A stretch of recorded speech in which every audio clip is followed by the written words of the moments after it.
நம்மக்கிட்ட ஒரு skill set இருக்குது, அது நல்லா நம்ம யூஸ் பண்ணிகிட்ருக்கோம், நல்லபடியாக பண்ணிகிட்ருக்கோம் அப்படிங்கிறது நமக்கு தெரியும். ஒவ்வொரு நாளும் அந்த ஸ்கில் செட்டுக்காக எவ்வளோ முனைப்பெடுத்து வேலை பார்த்துட்ருக்கோம் அப்படிங்கிறது நம்மளுக்கு தெரியும்.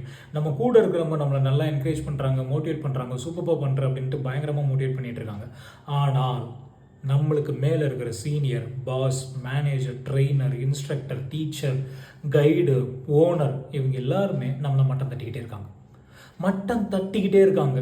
நம்மளுடைய ஸ்கில் செட்டை வெளியில் கொண்டு வரதுக்கு கொஞ்சம் கூட சப்போர்ட் பண்ணாமல் நீ பண்ணுறது தப்பு தப்பு தப்பு தப்புன்னு சொல்லிக்கிட்டே இருக்காங்க, மட்டம் தட்டிக்கிட்டே இருக்காங்க.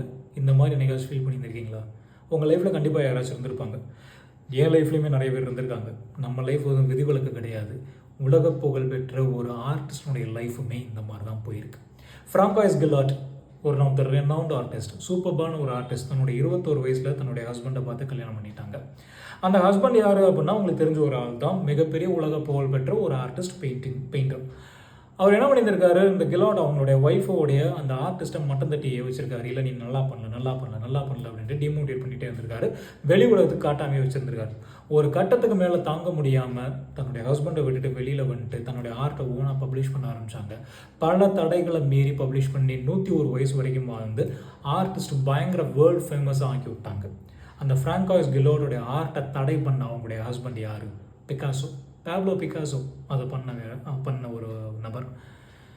ஸோ உங்கள் லைஃப்லேயுமே இந்த மாதிரி யாராச்சும் உங்களுக்கு மேலே இருக்கிறவங்க மட்டம் தட்டிக்கிட்டே இருந்தாங்க அப்படின்னா ஒரு செகண்ட் தாட்டு கூட இல்லாமல் அவங்கள விட்டுட்டு வெளியே வாங்க. அவங்கள விட்டுட்டு வெளியில் வர அந்த சமயம் அவங்களுக்கு ஆட்டம் காண ஆரம்பிச்சிடும். அதுக்கப்புறம் ஓப்பனாக யாருடைய ரெஸ்ட்ரிக்ஷன்ஸ், யாருடைய கண்ட்ரோலுமே இல்லாமல் உங்களுடைய ஆர்ட்டை, உங்களுடைய ஸ்கில் செட்டை ஓனாக பறைசாற்றலாம். ஒரு அருமையான ஒரு ஸ்டேட்மெண்ட் இருக்குது, நம்மளால் வாழணும் ஆனால் நம்மளை விட வாழ்ந்துடக்கூடாது அப்படிங்கிற ஒரு ஸ்டேட்மெண்ட் இருக்குல்ல, அதுக்கு மிகச்சிறந்த எக்ஸாம்பிள் தான் அது. நம்ம லைஃப்லேயுமே நிறைய பேர் இந்த மாதிரி இருப்பாங்க. அவங்களுக்கு கொடுக்குற மிகப்பெரிய ஒரு பதிலடி என்ன தெரியுமா? நம்ம ஸ்கில் செட்டை வளர்த்து பேசும்படியாக, நிறையா பேர் பேசும்படியாக வாழ்ந்து காட்டுறது தான் மிகப்பெரிய பதிலடி.